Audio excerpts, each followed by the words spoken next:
got into Vanderbilt because of just how things worked out.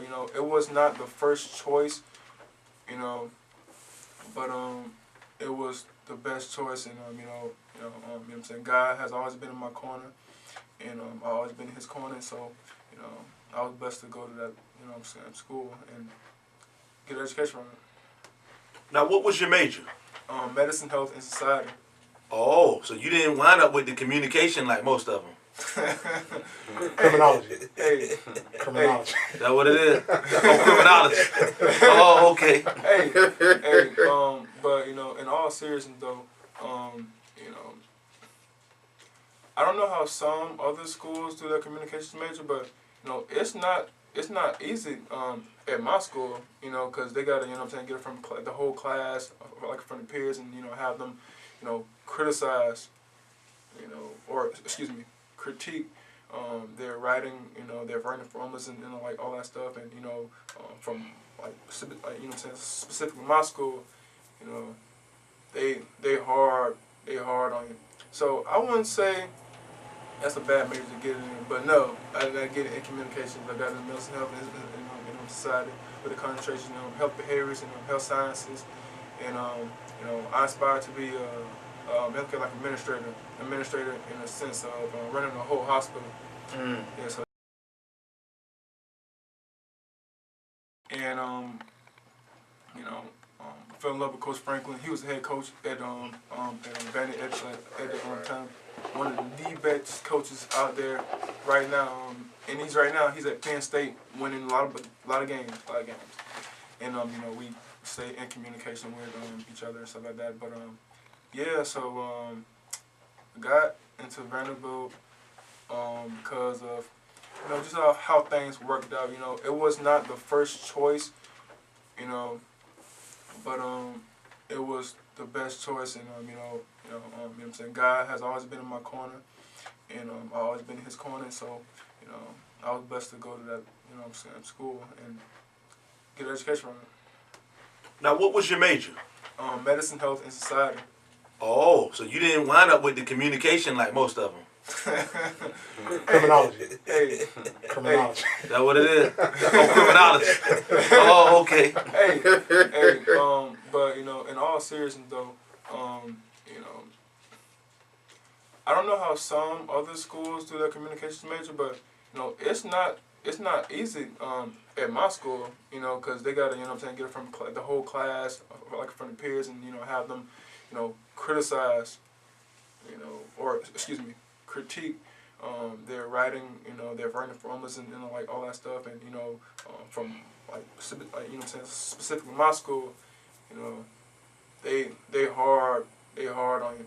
So I wouldn't say that's a bad major to get it in, but no, I didn't get it in communications. I got it in medicine, health, and society with a concentration on health behaviors and health sciences, and I aspire to be a healthcare like administrator in a sense of running a whole hospital. Yeah, so that's what I want to do, and I'm still trying to.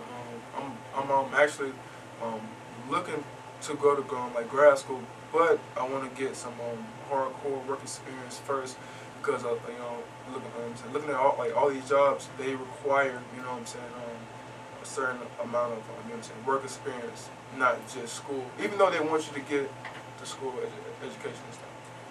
Now, how was it playing in the SEC? We always hear that that's one of the best places to play at. And we're going to have some debate on that, but how you feel about that? Honestly, I think all the conferences are amazing, and they all consist of good players, and bad players. I'm not going to sit here and say all the SEC players are, what I'm saying, top notch. And I'm not going to sit here and, what I'm saying, say that all the other players in the other divisions are top notch, because I seen a lot of players specifically, from me, in my opinion, I seen some players go to the league and they might not be as good, but other people that don't watch football, or I guess spectators are on the level of, I don't know, just like observation and just going off potential. They just say, hey, this kid is good. This kid is like you know, over 6'1", we're gonna pick him up versus a kid that's 6'1" and that's laying down wood, you know. So it's, and some of it is politics, in my opinion, which is fine, but you know, because that's what everything is in life, you know. That's what everything is. Okay, you got a different opinion? You got it all right. Well, you know I got a different opinion. You know, I mean it's political because they make it political. Yeah. Yeah, they don't have to be like that. I mean, but you can tell, man, like, cause when I scout, you know what I'm saying, and I done my scouting, like when I used to be at the East-West Shrine, I was out there for a few, and they used to give me a list and be like, Brian, just go out there and see which players that you feel are best, you know, so we can expose or, you know, put out. And I'm like, okay, well, I get the list of the West team and the East team or whatever they had, how they had it. So I go out there and literally like check every player that they brought out there that was like from Florida State, Miami, all that, and I just be like, no, yes, no, hell no. What is he doing out here? Yes. And you know, my first year I did it, I think I marked like 12 players. Out of the 12, 9 got drafted. You know what I'm saying? So you have to know what you're looking for. These coaches know. You know what I'm saying? I even had a conversation with a coach. I seen a kid from FIU get drilled. I mean, I'm like, dang, what is he doing out here? Coach was like, man, that's a project player. I'm like, project player for how long? 2 years. 2 years? You're giving him money for 2 years? He getting smashed out here. Oh, well, he only been playing for a few years, high school ball, but he done came out of FIU and he still has potential. Look at his size. I'm like, man, his size don't mean nothing. He getting smashed, man. Like, you really gonna wait till he fall, you know what I'm saying, to him fall. Wherever high is it's the draft, or he get an unfree agent contract, and you willing to get him for 2 years? Get out of here, man. They like that. I mean, at the professional level, it's that serious. Of I don't know, man. It's not even a game. It's just someone fall in love with the kid. You know what I'm saying? That makes it more political because they fall in love with the development part. Yes. You know what I'm saying? Compared to just like straight potential. They know they some that got straight potential, but they look at how can we develop this dude at this size, and we see can we put, you know, some time into him. Maybe he might sprout out of that. I promise you, they do this. And that's what that's what I was trying to. Well, that's what I was referring to as far as seeing it, you know, in the eyes, because like I said, like you can have somebody with like they can be the same type of player. But they'll probably get the guy that's a little bit bigger. Right. You know, that's good. You know, got the good stuff. He looked the part. I test, but you that's know true. Like, and that's why, you know, sometimes, you know, you hear about these people getting these, you know, decent amount of contracts and then they kind of fall off. They And you garbage, like, man. And no, that's a good point. Just you hear it in the draft every single year. When you get to around the 5th round, the 6th round, you always hear this guy had a ton of production, you know, 20 interceptions over his career, but he always goes, he's 5'10". Yeah. You know, he played at San Diego State or something like that. yeah, if you're good, you're good. Well, we got a great example of that from UCF. I mean, what else could the man do but get another hand? He can ball. But he can ball. He can ball. He need to be drafted. But he getting his love. He's getting his publicity right now. But I got another thing. I just want to say, just think about this. Have you ever did you hear over the past years how they talk about? I'm gonna go back to HBCU thing now. Yeah. They minimize HBCU players to say they can't play at this level because of smarts, right? They do. They say that they can develop to play. They can play at the level as far as playing with those players in the league, but smarts wise, they don't have it. So they'll say the Ivy League player got the smarts, but he can't play at that level. You know what I'm saying? Now my thing is this: how you gonna do that with some black players that's at your D1 school, and then you say that with the black players at the HBCU school, but don't say that with the Ivy League school players? If you look at the draft from 70, 71, 72, nothing but HBCU players at the D1 level that played at HBCU that was at the first round, second round of the draft, but they switched it. They switched it for 2 reasons. Eddie Robinson, and they switched it for segregation. and it's been continuing since then. And this is why we also see why they minimize the production level from the HBCU players consistently every year in the draft. That's an interesting topic. We are going to jump right back into that. We are going to take a quick break right now, and we'll be right back with. Thank you. Welcome back to In Touch Sports live on In Touch Radio, reality radio where everyone is a star. I'm Nicholas Austin Holiday. Toby Buddy Scott. And George Pittman Vinson. All right, and we have our two special guests with us today. Brian Pittman. Thomas. All right, so we left off. We were getting a little deep. Things were getting a little deep. You know, Brian was kind of branching off into a few things. So, I mean, do you want to kind of pick up? Yeah, I mean, I've done the research, man, and this is why I say, you know, I know another reason why a lot of the coaches are actually trying to back off from me in the recruiting process. See, a lot of coaches know I don't play. You know what I'm saying? Because I care about these kids regardless of creed. But, you know, I definitely care about our kids, minority kids, because majority of the black kids are in the league. You know what I'm saying? They own most of the league, 70%, whether it's college football or it's professional. They're 70%. But I've done my research to see how they actually kept it to a biased standard. You know what I'm saying? So, like I said, you look at 1969. The draft, how it looked at then, it was like all, you know, somewhat white, somewhat black schools, and then you look at it you look at the 1970 game when John McKay lost when he beat Bear Bryant. Bear Bryant said he wanted to get some brothers on his team. They lost 42-14. They had to switch that for Bear Bryant, but also who was coaching real good at that time was Eddie Robinson. So they did everything they could to get Eddie Robinson to go to the higher level, and he stayed. So that tells a lot of difference with our black coaches because they cannot commit to going to the HBCU schools because they're so busy trying to get the money because we know we don't have money.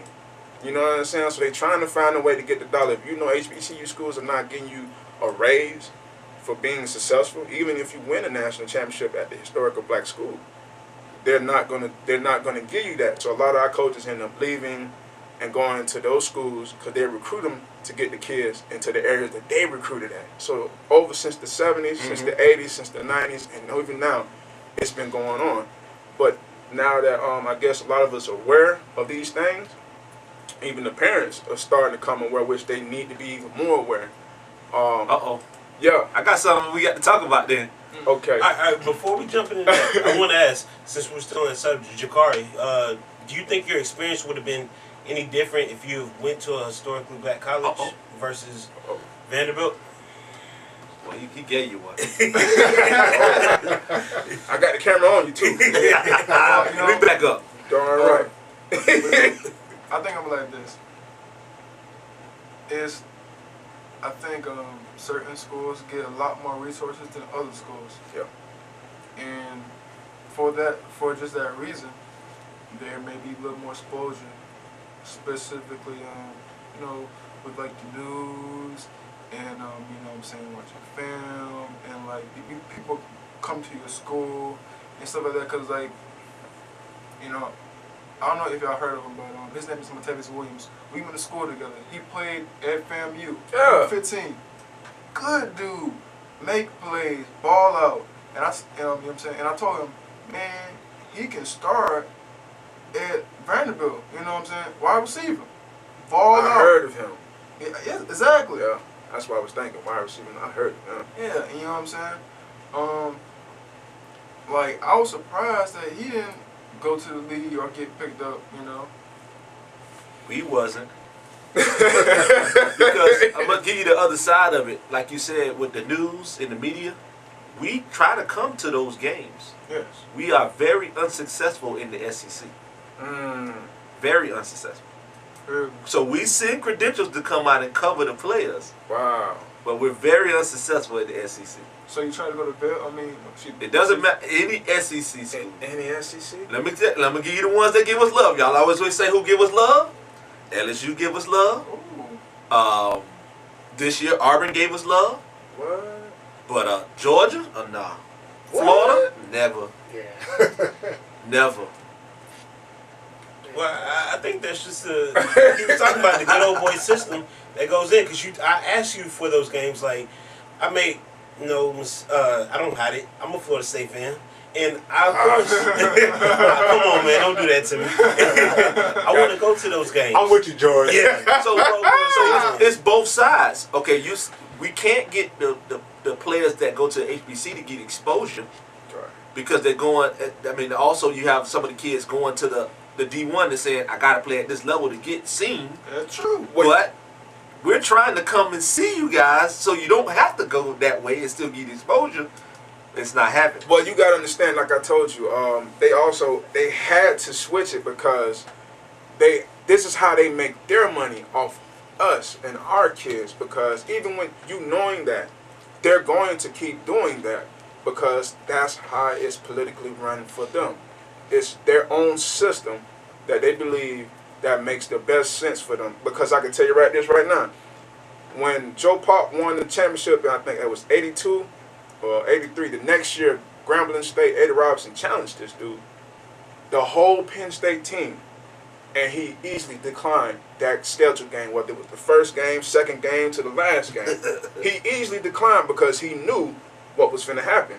He did not want to get embarrassed. Well, you know, the kicker with that is they actually give out an award every year. What's the name of the coach again? Robinson? Eddie Robinson. Yeah, they give out an award every year. So we've been trying to get into a couple of things by saying, look, you know, let us cover the award. Wow. Sneak in the back door. You know, we get in how we get in. Wow. But it's hard for me because, just like you said, he would definitely be starting at the Vanderbilt level. But I got to play the other side. Why should he even have to go to Vanderbilt if he want to go to this school? He should still be able to get some exposure, like you said, if he can ball. Well, he should have got, and he should also had the opportunity to get to the league because, man, I mean, it's so many opportunities that can be in the league, but they minimize it because we don't see it because we so used to them just putting things in front of us. Oh, this and that. That's just like how you look at the NFL draft. They're like, oh, the third and fourth round, you still gonna get money. No, the first 2 rounds are guaranteed rounds. That's the only time you're gonna ever get the most money in your life. Third and fourth round, did you know what they call them? Free agent rounds. True. That is the truth, and that's what a lot of us don't understand because we be like, oh, we want to go and watch the draft and hype it up. Man, they know who they want. Every team know who they want.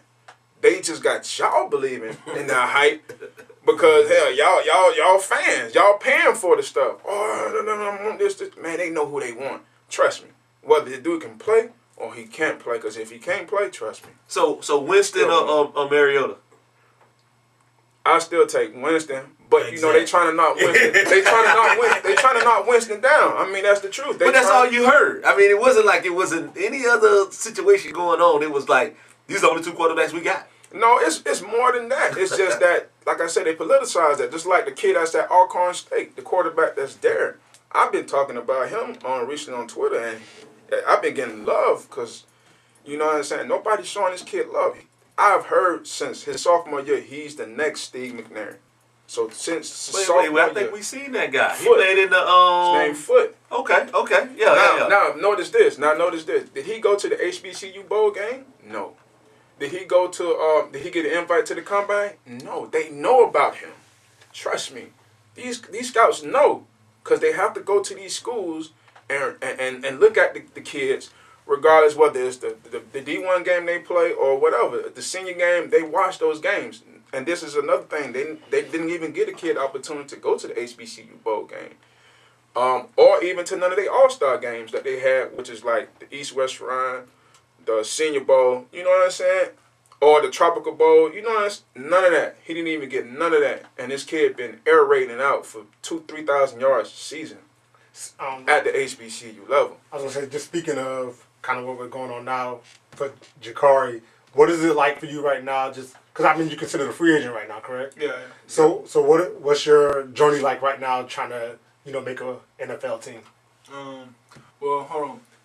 Pause that question for a second. Okay. I just want to say, from my particular school, from my particular, from what we known for, we don't really get as much publicity as we should because it's just known for academics and like a lot of people take that very seriously. I mean, and as they should, but we don't get the recognition like Georgia or Auburn or Alabama. We know. Yeah. So that's. I was pulling for y'all this year. I got cussed out this year. Because I thought, who you coach? You got a new coach, right? Mason. I say Mason got, he had me pumped. I say, look, they might make a little surprise. Nah, man, no. This year, I mean, I didn't play this past year, but I played the year before. But this year, I've seen some things that we were struggling with before when I was there and stuff like that. But it just when we get those things fixed, it'd be fine. But in regards to me being a free agent and stuff like that, I got invited to like rookie mini camp at the Titans and stuff. Did pretty well, and then at the end of that, they told me they said, hey, Carl, like you did like very well, we really like you. I'm talking to like Dick LeBeau, what is Mike Malaki? Yeah, Mike Malaki at the time. But but now he's going right now, and it's like a new coach at Tennessee. Yeah. But it was telling me that I had a good, rookie mini camp and stuff like that, and like I did well. I was making TFLs, sacks and all that stuff. But they said like they're gonna put me on a short list because it's like a lot of numbers involved and stuff like that. And to be honest, like that's all what it comes down to. You gotta just kind of make the cut, and like it's sad because you can be good enough, but just it ain't you don't. It's not that much. I don't know. It's like you have to be. I don't know, like 6'7" out there making. Yeah, that's true. Size 17 be all that stuff, but I don't have all that, but it's all good. It's all good. That's why I went to Vanderbilt, and so I can have other options and stuff like that. Yeah.